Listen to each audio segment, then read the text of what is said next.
There is a power greater than even the gods. This force, which humans are not meant to know about, has cast the gods out of the heavens. As above, so below.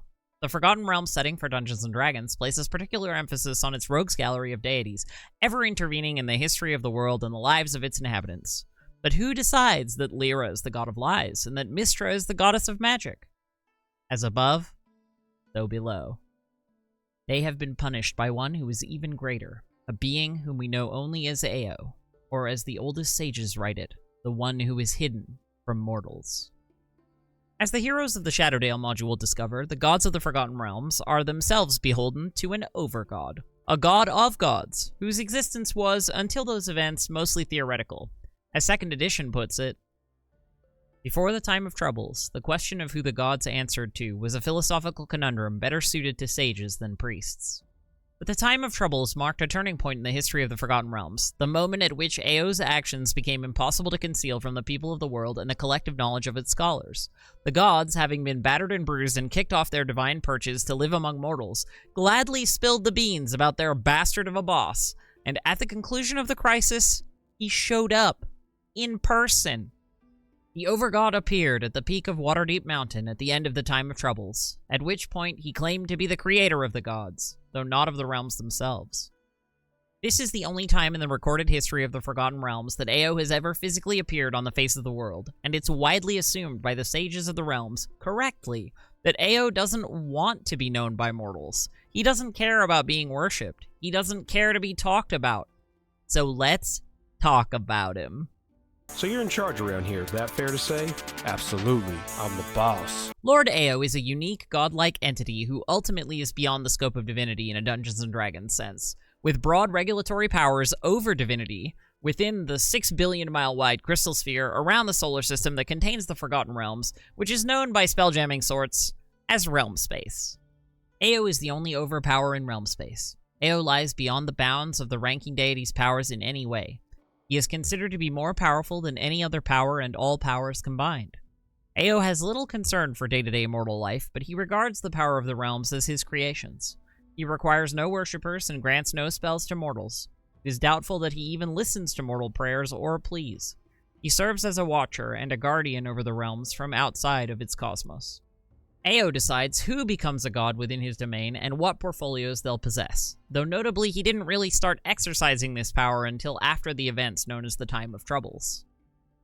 After the Time of Troubles, in order for a candidate for divinity to attain godhood, Ao must give his consent.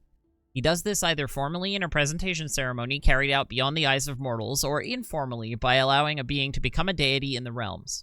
Usually a mortal attempts to become a deity through the accumulation of power, the use of arcane rituals, the use of artifacts, the sponsorship of an already established power, or some combination of these.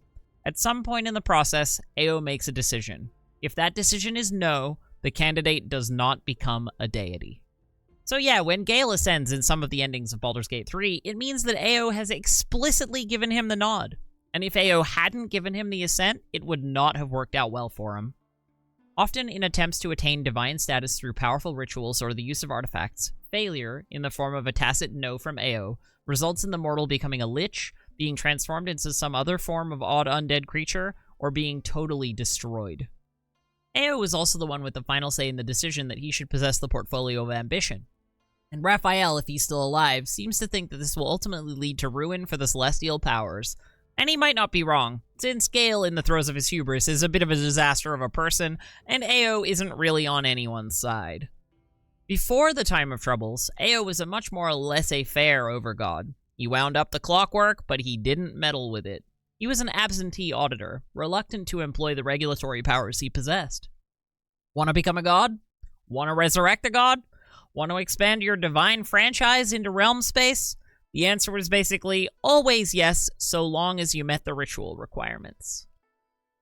Long before the Time of Troubles, Ao evidently created some of the powers of the realms, as well as the crystal sphere of realm space. However, he left the realm's powers to change and evolve for millennia untold before deciding that he needed to readjust the balance of the realms and set in motion the events of the Time of Troubles. During those millennia, the powers split themselves, gave birth, killed each other, raised sufficiently powerful mortals to godhood, and welcomed wave upon wave of emigrant powers brought by waves of mortal emigration from other spheres into their ranks.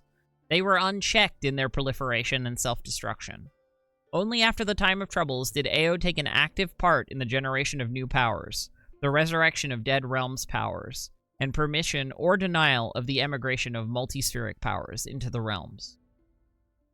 This meant that he was almost invisible to the world, but there were a couple of instances where he did get his super divine butt off the super divine couch and put his thumb on the scales. 4,000 years ago, the Imiskari Empire suffered a great plague that decimated its population. The wizard rulers of Imiskar opened a pair of great portals to another world, pulling forth over 100,000 humans, then closed the portals and sealed all connections to that world forever. The Imiskari enslaved and oppressed these people, the Mulan, and the slaves offered countless prayers to their deities that went unheard because of the Imiskaran barrier. Through the intervention of Ao, the slaves' deities were able to send powerful but mortal versions of themselves through alternate methods, bypassing the barrier. The deities battled and defeated the Imiskari, settling the lands to the west along with their followers. This is one of the only instances, perhaps the only instance, in which Ao responds to a prayer, though on behalf of two foreign pantheons who couldn't currently hear it or respond.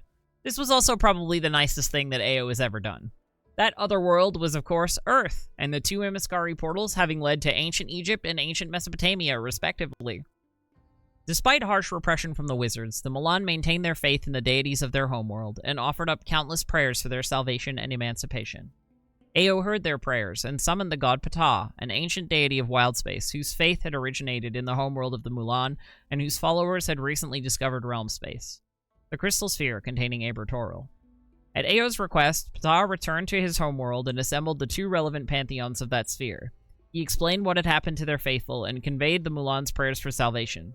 Ptah then relayed Ao's invitation to the two pantheons to extend their sphere of influence into the realms. Yeah, they literally came over on a pair of gigantic Spelljammer ships, landing in the God's Watch Mountains. D&D is weird. It's also worth noting that while Ao helped the Mulhorandi and Untheric pantheons bypass the Imiskari barrier by pointing out the technicality, he also didn't fully remove it until the time of troubles. Mulhorand existed in a state of slow decline for hundreds of years until the end of the time of troubles, when Ao removed the Imiskari barrier. This allowed the Mulhorandi manifestations to reunite with their primary essences. The second notable instance of intervention by Ao prior to the time of troubles was the sundering of Aber from Toril, also known as Tearfall. This was a divine conflict, the reignition of an older divine conflict between gods and primordials known as the Dawn War, in which the dragon deity Asgarath, spelled differently here, allegedly threw an ice moon at Toril. The Sea of Fallen Stars is the impact crater from that event. In the final days of the Batrachi civilization, an unimaginable catastrophe struck Toril. It is said that the amphibioids were waging a losing war against the Titan armies of Anam's brood. In their desperation, the Batrachi performed an epic ritual of summoning that released several primordials from their imprisonment. The gods quickly moved against their ancient foes, resulting in terrible earthquakes, fires, and windstorms that swept across the planet. During the tumult, a primordial calling herself Asgaroth the World Shaper even hurled an ice moon at Toril, intent on destroying the world she couldn't claim as her own. Yet before the world was torn completely asunder, the Hidden One intervened. Lord Ao created a twin of the planet, granting the primordials dominion over the new world of Abir and the gods control over the original world of Toril. Ancient Saruk accounts remark on the changing of the stars, but until the spell plague and the return of Abir, very few paid these legends any heed. So, if Ao had the power to split an entire planet into two planets and place them in pocket dimensions that occupy the same physical space such that they share the same sun and moon, yeah, that seems pretty close to omnipotent. Even greater gods would struggle to reshape planetary bodies so casually, though some sources, including Ed Greenwood on Twitter, suggest that it was Asgarath herself who created the planetary body of Abertoril in the first place. Ao doesn't claim to have created the planets in realm space, after all. In the beginning existed a misty realm of timeless nothingness, crafted by Ao the Hidden One from the raw elemental bedlam of the phlogiston. Within this dim sphere, several worlds drifted upon the Sea of Night. There also exists a separate legend in which it wasn't an ice moon that hit Abertoril, but rather the remains of a malevolent and exceedingly powerful divine entity in the shape of a giant manta ray called Zotha the Devourer, whom Asgarath had just slain in order to protect Toril. But it's also suggested that Asgarath is herself the origin of that particular legend, so who knows what the actual motives and sequence of events were. Like most of what happened long, long ago, sentients alive today know little, and even less they can trust, of beings and events in the remote past, so take what I say here with a generous handful of salt. Whatever went down, Ao was roused from his inactivity and decided to just implement a cosmic restraining order. A panel at GenCon 2012 went into slightly more depth about the process of the Sundering, revealing the interesting detail that Ao wasn't just reordering reality effortlessly with his omnipotent whim. He was using magic. Of incredible power, sure, but something akin to a spell which required an artifact of material focus, namely the Tablets of Fate, which implies that Ao himself is beholden to some greater laws of magic itself.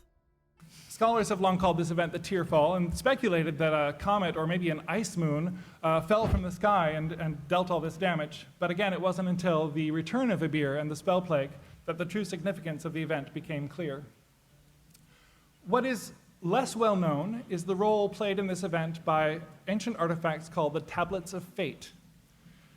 Ao created these tablets at the separation of the world to stand as a barrier between the two worlds, to keep the gods and the primordials separate from each other and maintain a precarious balance between the two. In the immortal words of the novel Waterdeep, on these artifacts, the Overlord said, I have recorded the forces that balance law and chaos. The Tablets of Fate served as pillars to maintain the separations of the worlds, anchors for the mighty magic that Ao used to sunder the worlds, and a clear delimitation of the role of gods and primordials in the universe. So that was the first Sundering. He goes on to talk about the separate event, also known as the First Sundering, which took place millennia afterwards. When the elves created their magical ethno-state of Evermeet, in doing so, they set off a massive geological cataclysm in which thousands of elves perished. He says that the elven high magic used for this was very similar to that which Ao used to sunder the world, but that the reason the elves' spell went awry was because the elves, unlike Ao, lacked a powerful artifact that could serve as a focus. So that's interesting. Ao's magic may be unfathomably powerful, but it isn't entirely out of the comprehension of mortals. Elven high magic is almost quasi-divine in its epic potency. It's capable of similar things. But speaking of massive magical cataclysms in which countless souls perished, let's talk about the Time of Troubles. What is the charge? Eating a meal? A succulent Chinese meal? The Time of Troubles, also known as the Avatar Crisis, for reasons that will become apparent, began with a summons. The gods had seemed disoriented, weakened by the journey to this place that was apart from all that was known. The summons had come wearing the face and form of that which each of the gods feared most. To Mystra, goddess of magic, it appeared as a harbinger of magical chaos. To the beautiful Sune Firehair, goddess of love and beauty, it appeared as a haggard, cancer-ridden creature crying out against its fate while delivering Sune to hers. To the Black Lord Bane, the summons came in the guise of absolute love and understanding, its light searing his essence as it carried him from his kingdom. Ah, no, not love and understanding! Ah, get it away from me! So one by one, each and every god with a presence in the realm space was brought to the crumbling structure, the Great Pantheon, on a floating island in the middle of a great white nothingness. It's an eldritch, disturbing place. The walls are gone, but the windows remain, and someone, namely Ao, has graffitied the nothingness with threatening hate mail. The air around the isle was a white canvas dotted with ebon stars, streaks of light so bright that even the eyes of a god could not look into them for long, burned into the ivory tapestry. The streaks formed runes, and Helm shuddered as he read them. All that has been is gone. All we have known, all we have believed is a lie. The time of the gods is at an end. The messengers carrying the summons had also done a great deal of damage to the homes of the various gods out among the outer planes, which is a rare instance of Ao projecting power outside of realm space. My home was destroyed! My temple in the plains was shattered! God after god repeated the complaint, but Helm was deaf to their words. The reason that all this is going down is that a short time before, a trio of relatively new gods, Bane, Baal, and Merkel, stole some stone slabs known as the Tablets of Fate from Helm, to whom Ao had entrusted them for safekeeping. Bane had assumed that since the Tablets of Fate were an artifact Ao had created, scribed with the names of all the gods in realm space and their respective portfolios, they must have some function related to the regulation of divinity. Bane's assumption, which was a fair guess but ultimately wrong, was that the Dead Three could use them to usurp some or all of Ao's power for themselves. Ao arrived shortly thereafter, and he's a little upset. "Keepers of the balance, I address you one and all." It was Ao's voice, and in that voice was heard the power of a being so great that the gods fell to their knees in response. Lord Bane alone managed to place only one knee on the Pantheon's cold floor.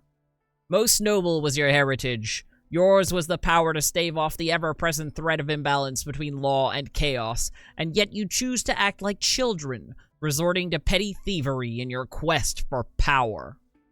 Helm, sad boy that he is, volunteers that the failure to protect the Tablets of Fate was his, so he should be the one to suffer. Ao tells him to shut up. "Silence, Helm, lest you suffer a fate such as theirs." Helm turned to face the assemblage of gods. "You should know your crime at least. The Tablets of Fate have been stolen." A beam of light erupted from the darkness and enveloped the God of Guardians. Wisps of white flame encircled Helm's wrists and ankles, and he was lifted up an unknowable distance, almost beyond the senses of the other gods, who gasped as they watched. Helm, who had never been borne off his feet before, grit his teeth helplessly as he stared into a patch of darkness greater than any darkness ever seen. A darkness that lived and sought to consume. A darkness that was the anger of Lord Ao. Ao, who is weirdly aggrieved that Helm would volunteer information about why exactly the gods are being punished, beats the snot out of him. He's been an absentee bureaucrat for countless millennia. Many newer gods may have never even encountered him, but now that he's here, physical brutality is his game. The thing he craves is to be feared. Suddenly, Helm was cast down, his descent too quick and too brutal to be tracked by the senses of the other gods. Bloodied and bruised by the impact, Helm struggled to rise and again face his lord, but the task was beyond him. His fellow gods made no move to help him, nor did they meet his imploring eyes as he fell, face down, to the stone floor of the Pantheon. Ao booms that the rest of the gods have, quote, sinned against their liege, and will be punished for it.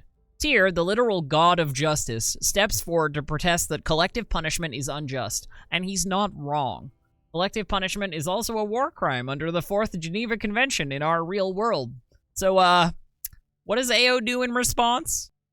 Tyr, god of justice, raised his arms imploringly. "Let us not pay in kind for the foolishness of but one of our brethren, Lord Ao." Darkness, like the lash of a whip, slashed across Tyr's face, and he fell back, screaming and clutching at his now useless eyes. That's what you get for daring to question the Supreme Master's authority. While Ao is quick to mete out judgment, he's very much unconcerned with justice. To Ao, justice is when you obey him, injustice is when you don't. It's as simple as that. The disfigurement Ao inflicts on Tyr is permanent. Like the classic abusive father or husband, the slightest pushback or even inkling that you think you have the right to speak back to him is enough to rouse him to go grab the belt. Ao then spends some time torturing his vassals, conjuring bands of shadow to bind them all together. The gods were silent, and the dark bands darted between them, drawing the gods closer to each other, as if herding them together to create a single target for Ao's wrath. The gods cried out, some in fear, some in pain. They were not accustomed to such treatment. Cowards! The theft of the tablets was the final affront. You will return them to me, but first you will pay the price for a millennium of disappointment. Again, this is basically the first a lot of the gods are hearing from Ao. He's apparently let millennia of resentment at their inadequate performance fester and fester, never having given them any feedback until the moment he explodes.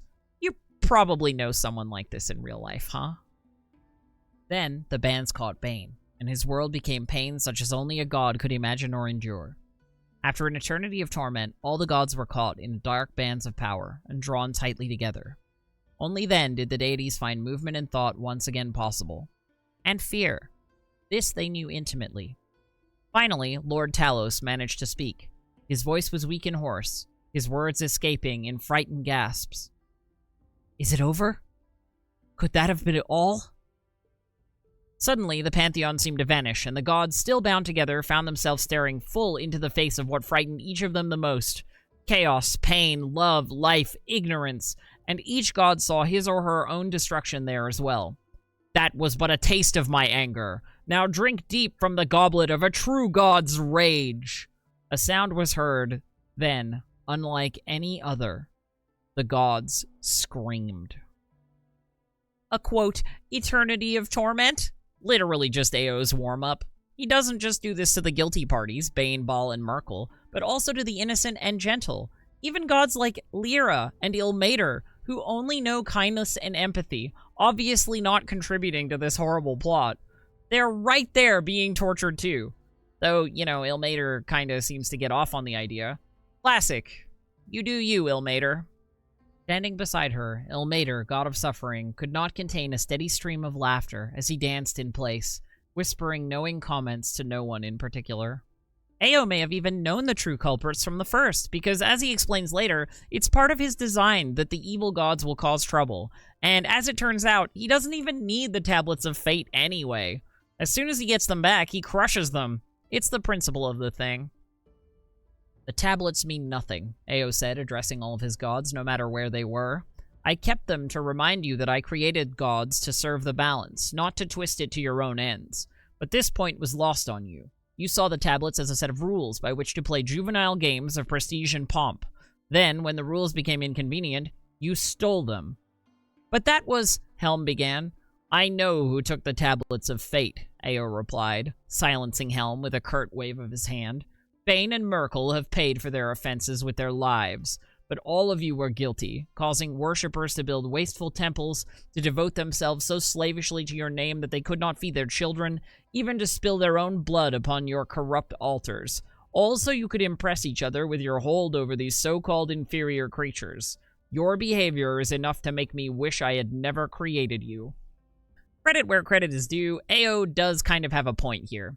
The gods do suck, especially at this point in the Forgotten Realms history. They are guilty as charged, mostly. We heard in the Mystra video about how an evil wizard once dragged a teenage Elminster to Mystra's altar to sacrifice him to her, because it was widely known and acknowledged that, yes, you could totally sacrifice innocent youngsters to Mystra, or almost any god, in exchange for sick magical boons. The gods had let their hunger for souls and worship override whatever morality they were supposed to be upholding. And it was so obvious that any pretense of wisdom on their part was just a thin veneer on top of their insatiable greed for power and glory, and it was beginning to crack the foundations of the divine order. We get glimpses throughout the Avatar series that the gods are really just spoiled brats, even by the conclusion of the crisis. From one end of the realms to another, the gods gasped in astonishment. In far-off Sir Lagoi, Talos the Raging One growled, "Depend on mortals?" The one good eye of his youthful, broad-shouldered avatar was opened wide in outrage and shock. "Depend on them and more," Ao returned. "Without worship, you will wither, even perish entirely. And after what has passed in the realms, it will not be easy to win the faith of mortals. You will have to earn it by serving them." In sunny Tessir, a beautiful woman with silky scarlet hair and fiery red-brown eyes looked as though she were going to retch. "Serve them?" Sune asked. "I have spoken," Ao replied. So there's a glimmer of an idea that Ao is maybe holding them to account, finally sticking it to their stupid stuck-up faces. But, like, he also made them like that? It's the behavior his own implicit rules and distant aloofness incentivized. He gave them no guidance and left them to their own devices. And his plan for correcting that behavior was to stew about it for a literal millennia until someone stole his wallet and then smacked them around for a bit. He comes so close to getting it, to realizing that this is a structural problem rather than a matter of individual sin, but he doesn't. It's more the case of a stopped clock being right twice a day than a promising example of good divine governance. After a time, Mystra awoke in the realms. She was startled to find that her form had been reduced to its primal essence. Her body was little more than a glowing mass of blue-white light. "You will take an avatar," Ao's voice resounded in her mind. "You will possess the body of a mortal and live as a human. Then perhaps you will appreciate what you once took for granted." Then she was alone. Hence the Avatar crisis. This extremely drastic thing that Ao just did causes the very fabric of the world to begin to unravel. We're not just talking about a bit of chaos. We're talking eldritch horror apocalypse. Magic starts to go awry without a goddess to manage it. Freezing blood and black acid rain from the sky. Vast curtains of shadow fall across entire regions that dissolve anything inside them. On some days, the sun is replaced by a giant green eyeball. A lot of crops probably fail. To a peasant, the Time of Troubles was absolutely an apocalyptic event. Whole cities are destroyed. Populated lands become barren wastelands overnight, and so nihilistic apocalypse cults spring up all over the place as people believe the gods have abandoned them. And everyone who succumbs to despair in such a fashion, who loses their faith as AO intended they should, yeah, the Forgotten Realms afterlife is, it's not kind to the faithless. One of AO's charges was that mortals were suffering because the gods were neglecting them in their selfishness. AO's solution to that was to make mortals suffer even more. Millions of souls simply trampled because he didn't care about them. At the end of the Avatar Crisis, 4 months to the day from when he had cast the gods out of the heavens, AO physically manifests at the finish line to receive the Tablets of Faith from a mortal thief named Cyric, who has, over the course of an entire adventure involving no small amount of backstabbing, done as the Pokemon theme commands and caught 'em all. AO gives him the portfolio of several of the gods who perished during the crisis and declares the beginning of a new divine order. The power of the gods will be tied to their mortal worshippers. I created the gods for a purpose. Now you, the gods, will fulfill that purpose. From this day forward, your true power depends upon the number and devotion of your followers. Aye, and after what has befallen in the realms, it will not be easy to win the faith of mortals. You will have to earn it by serving them. Now, let the gods return. In this new order, the gods kind of have a bigger incentive to demand their followers kill those of their rivals and force conversions upon captive populations. And in the end, the designers suggest that a few lessons were even learned anyway.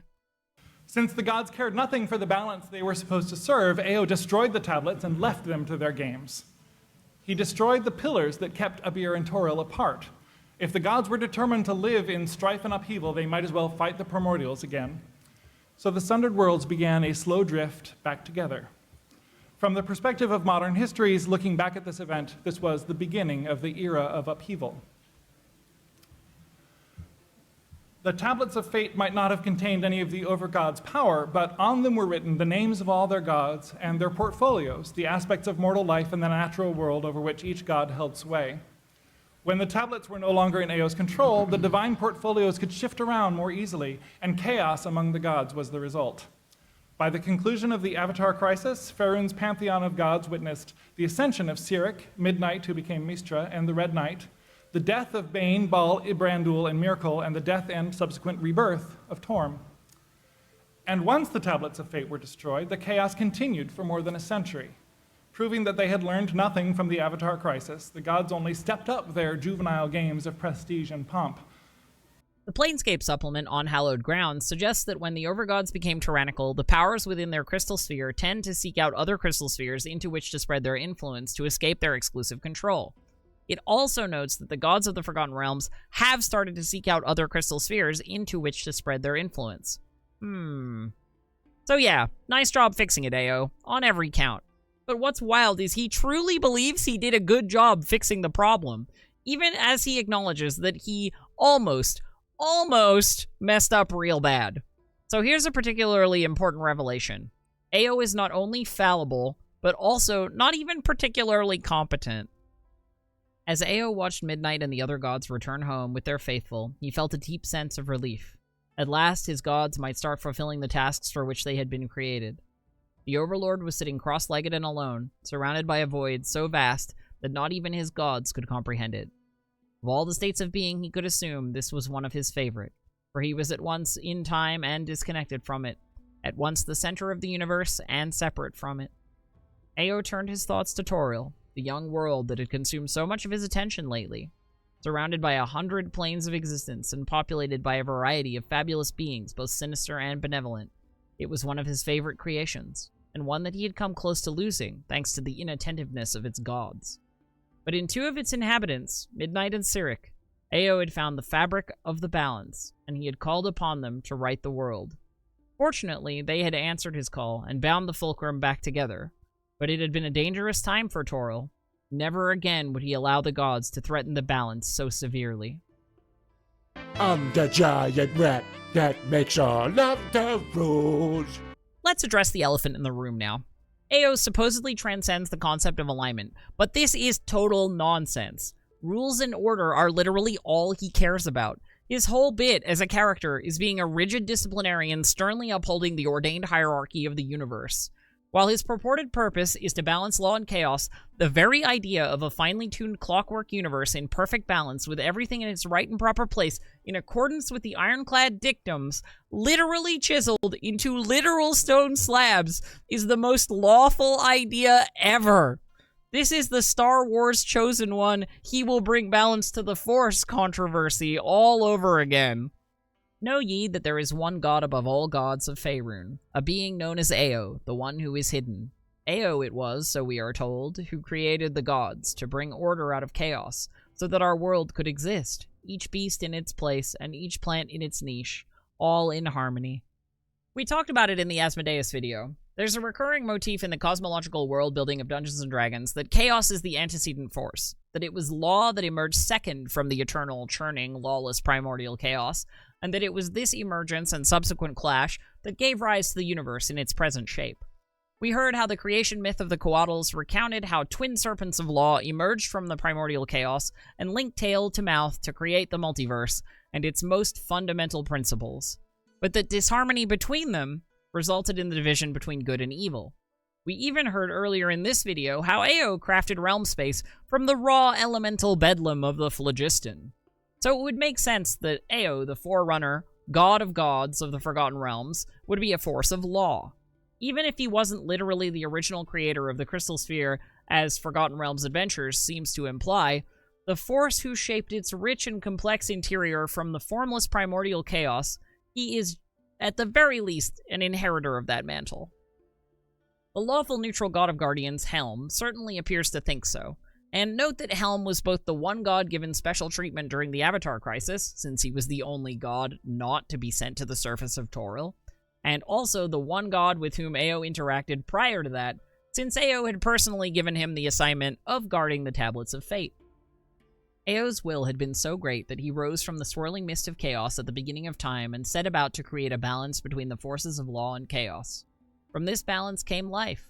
First with the creation of the gods in the heavens, then with the mortals in the realms. Ao, maker of all things, had chosen Helm to be his right hand, which makes him and his guiding philosophy a bit of a paradoxical one.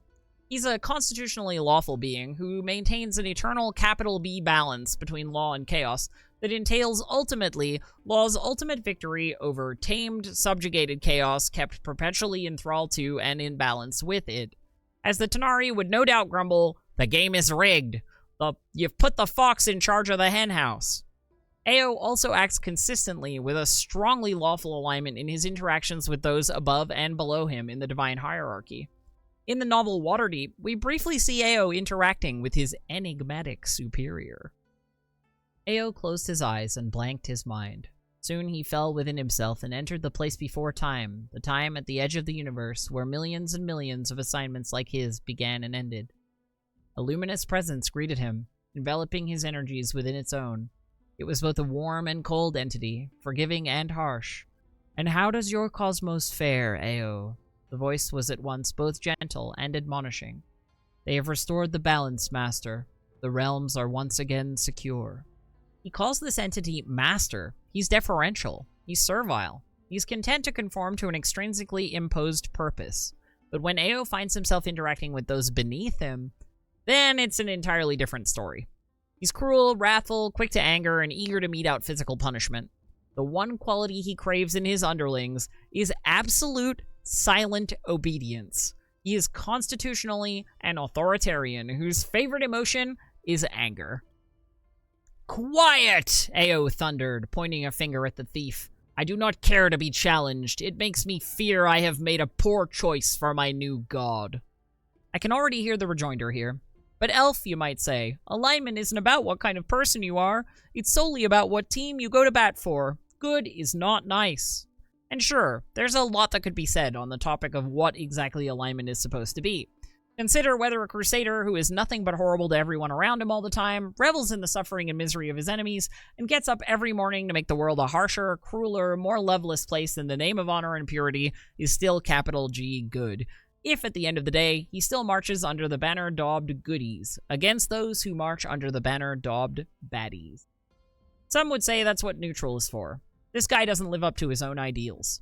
Some would say that no, this crusader is still definitionally good because that's the side he's on. After all, this used to be a war game. And some would say that these are the shades of gray that make the abstract cosmic conflict interesting. There are members of each camp whose personal alignment doesn't match the affiliation stitched onto their jackets. Angels may fall, demons may find redemption. There are enemies within just as surely as there are enemies without. Ultimately, D&D and alignment can't seem to decide whether it's supposed to be dentological, arithaic, or consequentialist, i.e. whether it's actions, virtues, or outcomes, respectively, that matter in the universe's moral accounting. But if we look at AOs through a wargamer's lens of alignment as purely whichever metaphysical football team you just happen to support, you can see that AO doesn't necessarily oppose chaos in a factional sense. He is, in fact, glad to see his godly subordinates do chaotic things that are in accordance with their divine mandates. When Cyric sows strife among his fellow gods, AO is pleased. Cyric has been a good boy because he is the god of strife. When Cyric murders his fellow gods, AO is still pleased, even if this means some extra housekeeping for him, because Cyric is the god of murder, everything in its proper place, fulfilling its proper function, chaos included. Keepers of the balance, you have summoned me needlessly. The words insinuate themselves into Mystra's mind, demanding the attention of every facet of her divine intellect. She reeled at the force of the million stern voices rebuking her, the myriad angry flashes filling the darkness around her. Know you now that Cyric and Mask did murder Lyra, Ao boomed, yet they have done nothing that is outside their natures. Cyric is the lord of murder, so he should strive to blot out even the lives of the gods. Mask is the lord of intrigue, so he should strive to conceal such deeds. Again, we've got this idea that law is so lawful that it encompasses and binds chaos into its great eternal clockwork order, just as the timeless primordial chaos from which the multiverse emerged was so chaotic it spawned the ultimate deviation from chaos, law. The Tanari claim they came first. I've read histories of the Abyss, and they all agree on only one point. The Batezu are simply twisted representations of the Tanari themselves, a chaotic root that was corrupted beyond corruption into the most hated twist of all, order. We see another example of that same dynamic at work with the Gormeal, a rare breed of our beloved chaos frogs, the Slotty, who also have integer overflowed themselves from chaos to law. A fluke breed of Slotty born from the spawning stone, the Gormeal are mutants that slipped beneath the notice of Sendam and Yegorl, the Slad Lords of Limbo. Naturally lawful, they take particular pleasure in battling their Slotty cousins, reveling in the destruction of these chaotic natives of Limbo. For their part, other Slotty are equally fond of destroying any Gormeal they can find. Gormeal exemplify one of the strangest aspects of true chaos. In a completely random environment, even lawful behavior is a possibility. And similarly, we see it in the classic D&D player thought experiment. If I live my life in accordance with a rigid monastic code to which I have sworn a solemn sacred oath, but that code says to lie unpredictably and be as chaotic as possible at all times, does that make me lawful or chaotic? Try that one out yourself if you ever want to start an interminable argument. There's even a little bit of this in lawfight theology, where in extreme cases, the most faithful thing you can be is an apostate, so long as you can back up your heresy with might enough to not get stomped immediately for it. Because Lolth is so chaotic, she approves when you're so chaotic as to betray her and go against her. She paradoxically respects and desires it, even as she punishes it. Striking a balance between law and chaos is also, to an extent, the only coherent cosmic position an omnipotent or close to omnipotent being can hold non-self-defeatingly. If you're all in on law, the result is stasis. Eternal sunrise over an eternal hierarchy without choice, every entity in lockstep in a periodic loop from which they will never escape. A lifeless world fixed in amber forever, where nothing ever happens except that which already has. The end. And if you're all in on chaos, then everything you love and everything you've built will dissolve into TV static at the very notion of causality, and everything will fade away to nothing. The end. If you want there to be a world that is recognizable as such, then there's going to need to be some amount of both law and chaos, and this is, in broad strokes, the foundation of the philosophy of the balance to which AO subscribes. Maybe, just maybe, this is what they're getting at when they say that AO transcends alignment. He's operating at such a cosmic scale, with such power, encompassing so much of the fundamental structure of reality, that law versus chaos as a framework sort of begins to break down. The serpents devour each other's tails. Or like how at the 10 to 15 Kelvin, the electromagnetic and weak nuclear forces break down and merge into the unified electro-weak force. The only problem is he's not quite there. His manifestations and actions and thoughts are still stuck within a very orderly paradigm. His lip service to chaos is still just lip service. He's not omnipotent, and he regularly makes a mess of things. As a person, an incompetent, sadistic, mostly absentee bureaucrat with anger issues, coldly propping up a rigid hierarchical order of perpetual suffering for its own sake, he can be comfortably placed as being somewhere between lawful neutral and lawful evil. And as an embodiment of a cosmic clockwork, still lawful definitionally. Even AO's appearance has this pall of false balance. The Overlord of the Gods appears as a cryptic yet awesomely imposing figure. He has hair and a beard of purest white, but his face and posture do not suggest a particular age. He could be young or old or anywhere in between. His face is neither handsome nor ugly, the sort of visage that looks absolutely average. In short, he is the embodiment of the balance, showing no aspects of any extreme. He is apparently neither young nor old, but he has white hair, which typically suggests age, and a long beard, which in the visual language of the genre also seems to signify age. He's perfectly average and leans to no extreme, yet he has a very clearly male gender identity. His features are said to be extremely even and symmetrical, geometrical precision, no chaos or deviation allowed. It's very telling that this manifestation of what is supposed to be the most average, balanced entity is an angry old man. But that might be because he's drawing upon very specific cultural imagery. Those stone tablets didn't give it away, huh? To see a world in a grain of sand. Gnosticism is an interesting theological fan theory that started to circulate in the centuries following the time of Jesus, as Christianity was just starting to come together as a coherent religious tradition.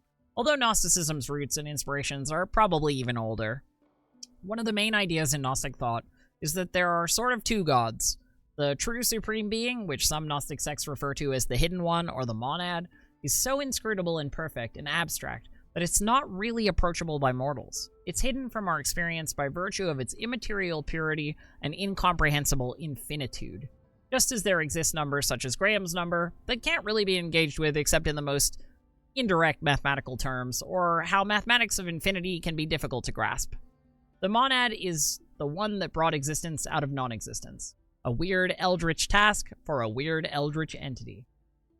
The second deity, the false god, but the one more intuitively graspable as god, is the demiurge, which some Gnostic sects named as Yaldabaoth. It's sort of a lesser deity, or maybe just like a super powerful angel, who created the entire material universe in which we live, and confined our souls within mortal bodies. It's nearly omnipotent within this material world, but like us, it can't quite grasp the immaterial one.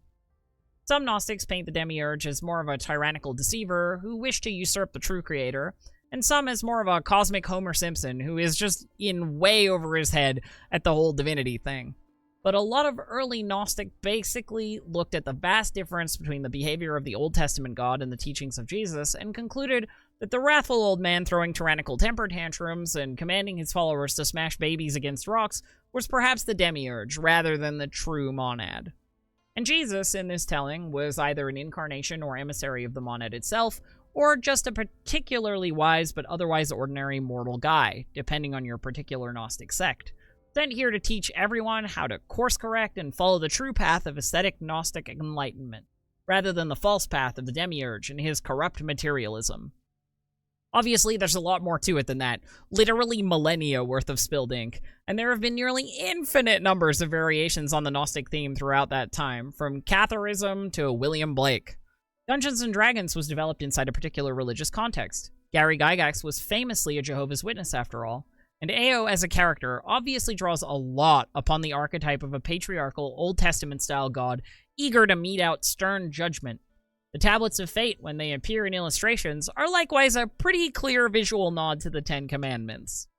It's also easy to cast Ao in the role of creator of the material world, i.e. the crystal sphere in which the Forgotten Realm sits, but there are other crystal spheres, worlds beyond his reach.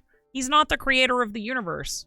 There are limits to both his power and his understanding. There are a bunch of hints that Ao might be a lot less omnipotent. Mystra, in the fullness of her power, for example, seemed maybe a little too powerful for his liking, as if maybe it's not out of the question that she could usurp him. Unbeknownst to the goddess of magic, Ao long ago took some of her power and divided it up between other entities, the demigod Azuth and several humans, including Elminster, the Symbol, and Kelvin Blackstaff Aronson. This both kept Mystra from becoming too powerful and prevented any other being from gaining too much power from controlling her.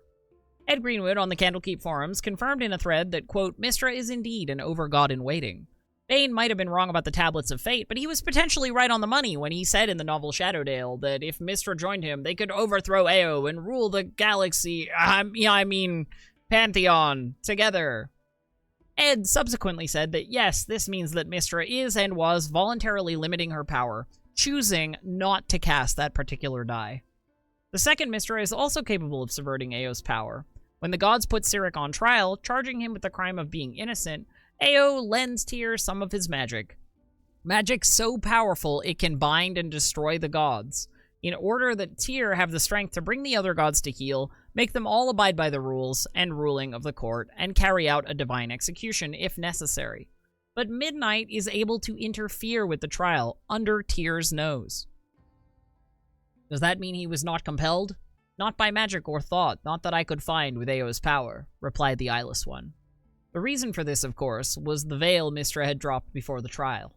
Tyr might have use of Ao's power, but Lady Magic was the mistress of the Weave itself, and she could do more things with magic than the Just One dreamed. And Midnight learns this herself earlier, when the newly ascended Cyric is able to struggle against Ao's magic just enough to demonstrate that it's possible at all. It was then that Mystra understood even Lord Ao had his limits. Until that moment, Ao had not known how dangerous Cyric could be, and neither had she. Ao may not also be as omniscient as he appears. After the gods summon him to check on the whereabouts of Lyra, the goddess of lies, he confirms that she is dead. But then, we learn definitively in 5th edition, in the wake of the Second Sundering, that Lyra isn't actually dead, and never was. Lyra has worn many masks, and more than once has been thought to be dead, or to be another deity altogether. Perhaps such a reputation is only natural for the goddess of illusion and deception. Her faithful agree that whatever the truth might be, their lady takes great delight in the confusion sown by her various incarnations.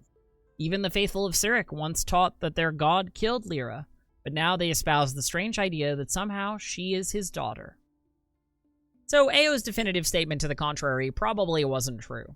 Just as Mystra, goddess of magic, can unwind the magic of Ao, perhaps Lyra, goddess of lies, can deceive even Ao, or convince Ao to lie on her behalf, which seems unlikely. Ao doesn't kill for the Lord of Murder. He likes it when the gods do the things they're gods of, but he doesn't usually help them do them. Joaquin was also able to get one over on Ao, and escape Toril during the Time of Troubles, by establishing contact via a sympathetic mortal spellcaster with a foreign god called Celestian, a god of travel elsewhere in the D&D multiverse, but who doesn't have a divine presence in realm space. Celestian, therefore, wasn't caught up in Ao's punishment of the gods, and wasn't confined to the surface of Toril in avatar form. He was still up there in the outer planes, and for the right price, he was willing to smuggle a god out from under the nose of their overgod. Joaquin had to temporarily give up her godhood and portfolio to do so, but she successfully got out, only to be immediately captured by a demon lord, but that's another story.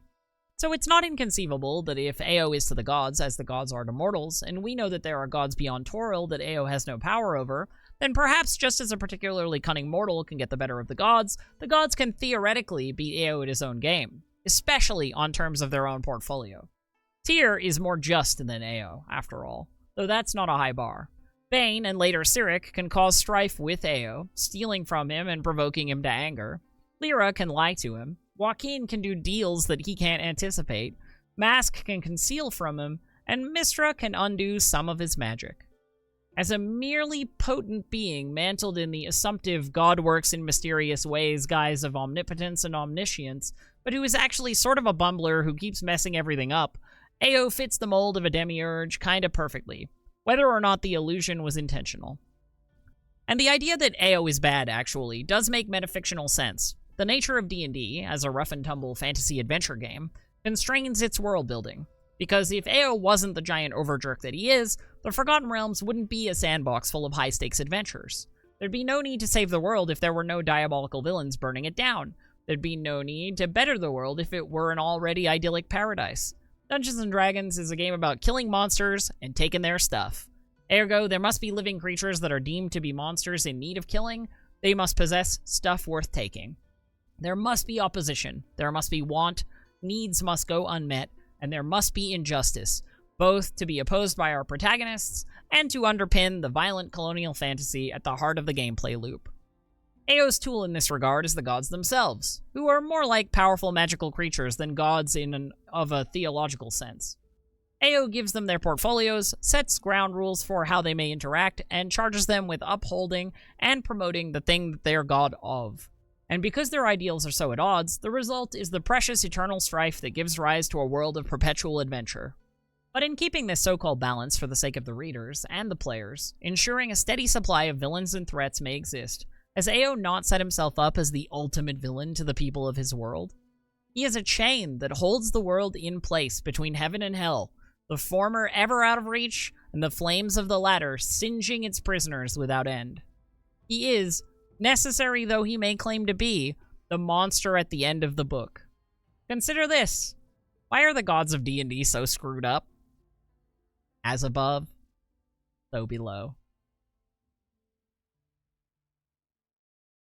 Thank you so much to my patrons and YouTube members who are showing up on screen right about now, as well as everybody who comes by on the Twitch channel to say hi and just, you know, mention that they saw some of anything that I've done on YouTube. It's been really flattering. Anyway, I'll see you in the next one. Might be Mistra 2.